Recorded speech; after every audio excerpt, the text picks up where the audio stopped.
नमस्कार दोस्तों, स्वागत है आपका बिहारी रिपोर्टर में।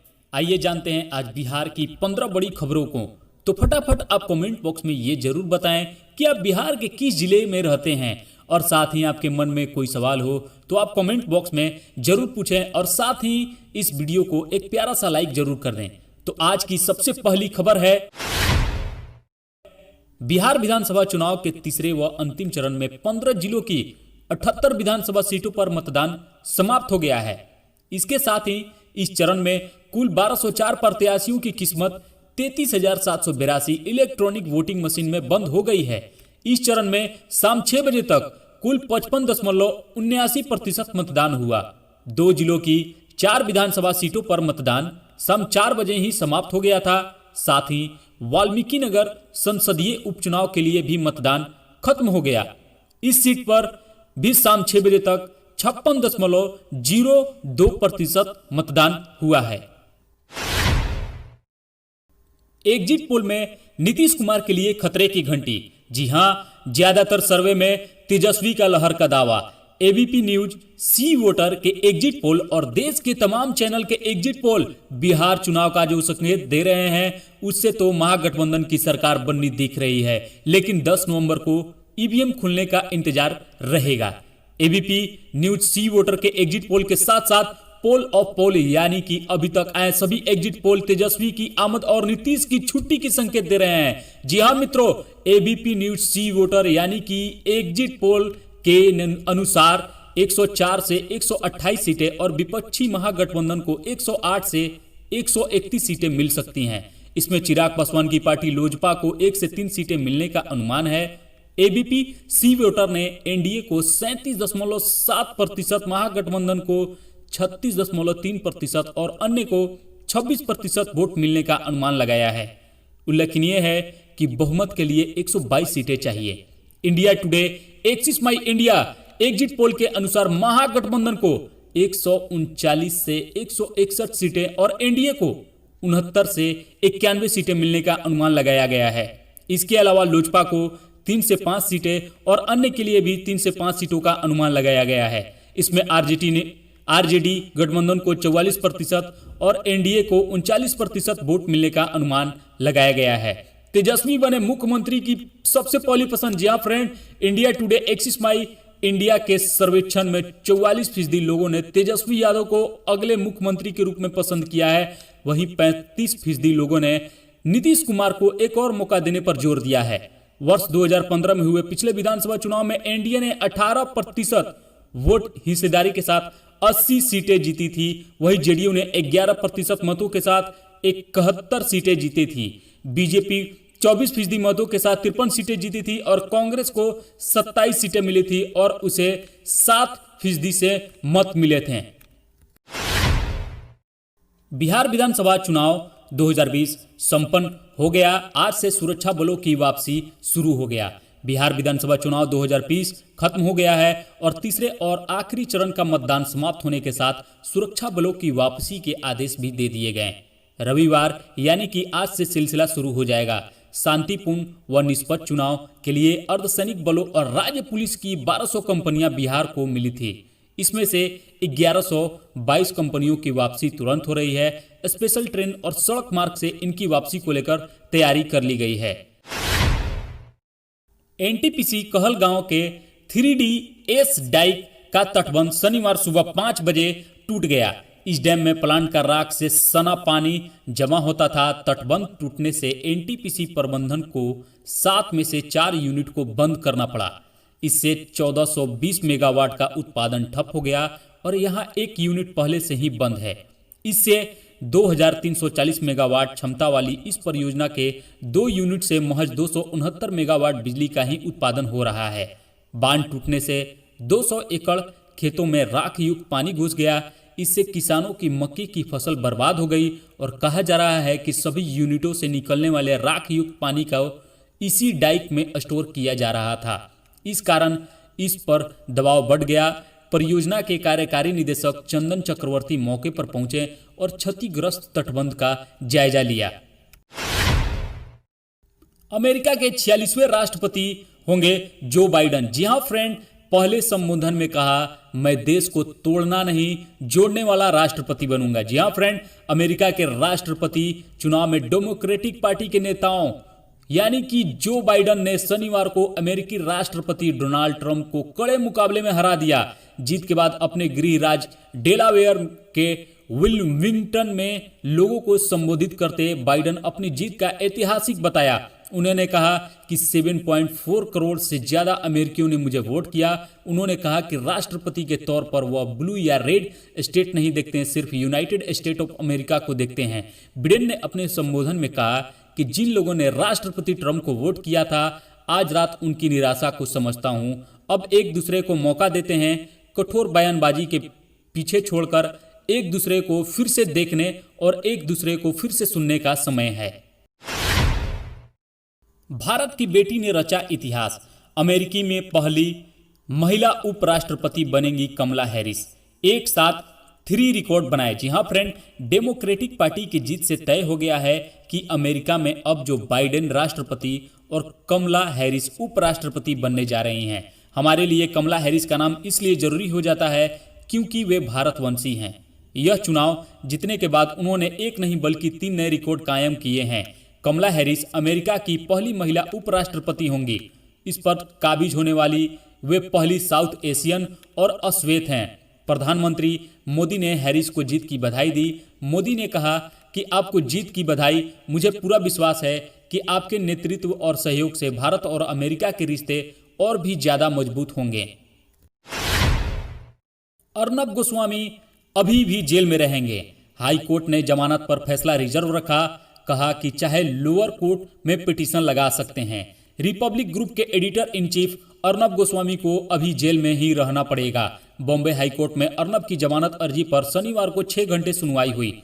कोर्ट ने फैसला रिजर्व रख लिया है। कोर्ट ने फैसला सुनाने के लिए कोई तारीख नहीं दी, सिर्फ इतना कहा कि जल्द फैसला सुनाएंगे। साथ ही अर्नब को छूट दी कि वो चाहे तो लोअर कोर्ट में पिटीशन फाइल कर सकते हैं। हाई कोर्ट ने लोअर कोर्ट को निर्देश दिए कि अर्नब पिटीशन लगाएं तो 4 दिन में फैसला दे दिया जाए। दिवाली से पहले इसरो का रॉकेट। इस साल इसरो से पहली लॉन्चिंग कामयाब रही। रडार इमेजिंग उपग्रह समेत 10 सैटेलाइट एक साथ भेजें। इंडियन स्पेस रिसर्च ऑर्गेनाइजेशन यानी कि इसरो ने श्रीहरिकोटा के सतीश धवन स्पेस सेंटर से शनिवार को अर्थ ऑब्जर्वेशन सैटेलाइट 1 यानी कि EOS की लॉन्चिंग की। यह रडार इमेजिंग सैटेलाइट है। PSLV C-49 रॉकेट के जरिए देश के EOS 1 के साथ ही 9 विदेशी उपग्रह भी भेजे गए। रडार इमेजिंग सैटेलाइट का सिंथेटिक अपर्चर रडार बादलों के पार भी देख सकता है। यह दिन रात और हर मौसम में फोटो ले सकता है। इसके जरिए मिलिट्री सर्विलांस यानी कि आसमान से देश की सीमाओं पर भी नजर रखने में मदद मिलेगी। साथ ही एग्रीकल्चर, फॉरेस्ट, मिट्टी की नमी पता करने और डिजास्टर मैनेजमेंट में भी सपोर्ट करेगा। अयोध्या से ग्राउंड रिपोर्ट। अयोध्या में जमीन 10 गुनी महंगी। पहले अयोध्या के लोग कहते थे कि राम से पहले रोटी भी जरूरी है, अब यहाँ राम भी और रोटी भी जरूरी है। रामलला के विराजमान के पक्ष में सुप्रीम कोर्ट का फैसला आए 9 नवंबर को 1 साल हो जाएगा। अब अयोध्या बदल रही है और यहाँ खूब पर्यटक आ रहे हैं। सिंगल लेन को 2 लेन कर दिया गया है और 4 लेन का काम चल रहा है। पहले इंफ्रास्ट्रक्चर को लेकर तमाम प्रोजेक्ट लखनऊ के पास आते थे, लेकिन अब विकास के प्रोजेक्ट अयोध्या की तरफ शिफ्ट हो रहे हैं। यही नहीं, पहले अयोध्या में जमीन को बिस्वा के हिसाब से बेचा जाता था। अब एक बिस्वा यानी कि 1361 स्क्वायर फीट अब जमीन को एक बड़े शहरों की तरह स्क्वायर फीट में बेचा जा रहा है। शहरी जमीन के दाम 10 गुना तो ग्रामीण क्षेत्र में जमीन के दाम 5 गुना तक बढ़ गए। आधुनिक शहरों की तरह बिजली लाइन को अंडरग्राउंड कर दिया गया है और शहर से गुजरने वाली हाई एक्सटेंशन लाइन को सरयू पार शिफ्ट किया जा रहा है। इस कोरोना काल में भी रोजाना औसतन 20,000 लोग अयोध्या आ रहे हैं। इससे पहले सीजन में रोजाना 2,000 लोग आते थे। पर्यटकों की संख्या बढ़ने से कोरोना काल में भी लोग बेरोजगार नहीं हुए। अयोध्या के डीएम अनुज कुमार झा कहते हैं कि मेडिकल कॉलेज को लेकर सड़कों पर चौड़ीकरण और राम की पौड़ी गुप्तार घाट का कार्यकलाप हो गया है। मोदी ने लाल कृष्ण आडवाणी के घर जाकर जन्मदिन की दी बधाई। दोनों ने एक दूसरे को केक खिलाया। भाजपा नेता लाल कृष्ण आडवाणी 93 साल के हो गए हैं। प्रधानमंत्री नरेंद्र मोदी ने आडवाणी के घर जाकर उन्हें जन्मदिन की बधाई दी। मोदी ने आडवाणी के पैर छूकर आशीर्वाद लिया। लॉन में बैठकर बातचीत हुई। आडवाणी की बेटी प्रतिभा केक लेकर आई। मोदी ने आडवाणी का हाथ पकड़कर उनसे केक कटवाया और दोनों ने एक दूसरे को केक खिलाया। मोदी के साथ गृह मंत्री अमित शाह और भाजपा के अध्यक्ष जेपी नड्डा भी थे। मोदी ने आडवाणी से मुलाकात के फोटो शेयर करते हुए ट्वीट किया कि आडवाणी जी के साथ समय बिताना हमेशा अच्छा लगता है। मेरे जैसे कार्यकर्ता के लिए उनका सपोर्ट और गाइडलाइंस अमूल्य है। देश के लिए उन्होंने बड़ा योगदान दिया है।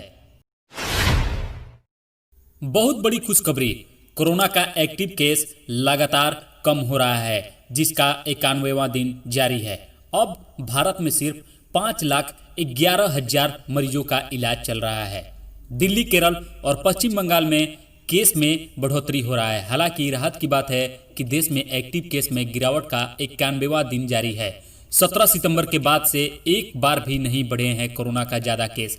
अब सिर्फ 5,11,000 मरीजों का इलाज चल रहा है। इनमें से 2,57,000 केस सिर्फ महाराष्ट्र, केरल, दिल्ली और पश्चिम बंगाल में हैं और महाराष्ट्र में एक्टिव केस का आंकड़ा 1 लाख से नीचे आ गया है। देश में शनिवार को 46,153 केस आए। इनमें से 48,582 मरीज ठीक हो गए और 257 लोगों की मौत हो गई। अब तक कुल 85,07,000 केस आ चुके हैं, जिसमें 78,67,000 मरीज ठीक हो चुके हैं।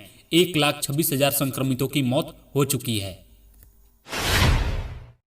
मिथिलांचल वासियों का सपना पूरा, दरभंगा एयरपोर्ट पर उतरा पहला यात्री विमान, मिला वाटर सैल्यूट। बहुत बड़ी खुशखबरी मिथिलांचल वासियों को, खासकर दरभंगा के निवासियों को दिवाली और छठ से पहले मिला बड़ा तोहफा। लोगों के वर्षों का सपना पूरा हो गया। दरअसल दरभंगा एयरपोर्ट पर उतरा पहला विमान दिल्ली से उड़ान भरकर आज यानी कि रविवार को जब 11:45 पर पहली उड़ान दरभंगा एयरपोर्ट पर पहुंची तो लोगों ने तालियों से उसका स्वागत किया। एयरपोर्ट पर उसे वाटर सैल्यूट दिया गया। इसके साथ ही आज से दरभंगा से दिल्ली, बेंगलुरु और मुंबई के लिए 3 जोड़ी स्पाइस जेट की फ्लाइट शुरू हो गई। SSC CGL admit card tier 2 exam 2019। जी हां फ्रेंड, कर्मचारी चयन आयोग एसएससी ने सीजीएल टियर टी परीक्षा 2019 का एडमिट कार्ड जारी कर दिया है। यह एडमिट कार्ड एसएससी की रीजनल ऑफिस की आधिकारिक वेबसाइट पर अपलोड किया गया है। कैंडिडेट अपने एडमिट कार्ड संबंधित रीजन के ऑफिशियल वेबसाइट को डाउनलोड कर सकते हैं। कंबाइंड ग्रेजुएट लेवल टियर 2 की भर्ती परीक्षा का आयोजन 16 नवंबर 2020 से 18 नवंबर 2020 तक होगी। दुनिया के टॉप साइंटिस्ट की लिस्ट में आईआईटी गुवाहाटी के 22 मेंबर्स ने बनाई जगह। अमेरिका की स्टैनफोर्ड यूनिवर्सिटी ने तैयार की सूची। देश की बेस्ट इंस्टीट्यूट में से एक इंडियन इंस्टीट्यूट ऑफ टेक्नोलॉजी यानी कि आईआईटी गुवाहाटी ने एक बार फिर से देश का नाम रोशन किया है। अमेरिका की स्टैनफोर्ड यूनिवर्सिटी की ओर से तैयार दुनिया के टॉप वैज्ञानिकों की लिस्ट में इंस्टीट्यूट के 22 शोधकर्ताओं ने अपनी जगह बनाई। इस लिस्ट में आईआईटी गुवाहाटी के 22 फैकल्टी मेंबर्स और शोधकर्ताओं को शामिल किया गया है। इस बारे में आईआईटी गुवाहाटी की तरफ से जारी एक बयान में कहा गया है कि यह लिस्ट स्टैनफोर्ड यूनिवर्सिटी के विशेषज्ञों ने तैयार की है, जिसमें से 1 लाख से ज्यादा साइंटिस्ट के नाम शामिल हैं।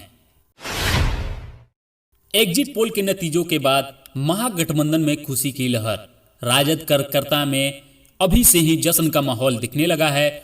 सुबह से कार्यकर्ता कार्यालय पहुंचने लगे हैं। कई नेता और कार्यालय में सुबह से तो मिठाई का डब्बा लेकर लोग आ रहे हैं। पार्टी कार्यालय के बाहर एक दूसरे को लड्डू खिलाकर जश्न मना रहे हैं। उनका कहना है कि बिहार में सरकार महागठबंधन की बनने वाली है। एग्जिट पोल के नतीजे भी यही बता रहे हैं कि बिहार के लोग ने बदलाव को लेकर वोट किया है और तेजस्वी पर विश्वास जताया है। हालांकि पार्टी की ओर से कार्यकर्ताओं को आगाह किया गया है कि नतीजों की खुशी में कार्यकर्ता अपना संयम नहीं खोएंगे, सादगी और शिष्टता से परिणाम को स्वीकार करेंगे, आतिशबाजी या हर्ष फायरिंग नहीं करेंगे।